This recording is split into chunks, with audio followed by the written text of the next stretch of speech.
এখন কলিযুগ।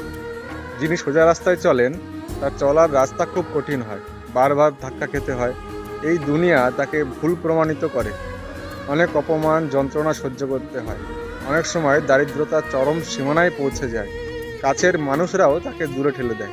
আর যিনি ভুল রাস্তায় চলেন তার রাস্তা খুব সহজ ও মসৃণ হয়। তিনি খুব সহজেই মানুষকে বোকা বানাতে পারেন, কারণ তিনি খুব চালাক হন। খুব সহজেই উন্নতির চরম শিখরে উঠে যান। নিজেকে সঠিক প্রমাণ করতে তিনি সক্ষম। অনেক নাম কামাতে পারেন, কিন্তু সময় সব কিছু দেখে। কর্ম কিন্তু ফলরূপে ঘুরে আপনার কাছেই আসে। এই দুজন ব্যক্তির শেষটা কিন্তু একদম উল্টো হয়। কারণ যে গাছটি আস্তে আস্তে বড় হয় তার গোড়া মজবুত হয়, পরে ভালো ফল দেয়।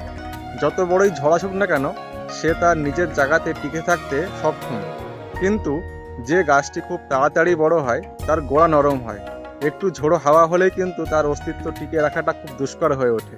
যে গাছ মজবুত হয়, ফল দেয়, সেই গাছের কদর কিন্তু সবাই করে। আর যে গাছ তাড়াতাড়ি লম্বা হয় কিন্তু ফল দেয় না, সেই গাছটি কিন্তু খুব তাড়াতাড়ি বাজারে বিক্রিও হয়ে যায়। এখন আপনি বেছে নিন আপনি কোন রাস্তায় চলবেন। রাধে রাধে।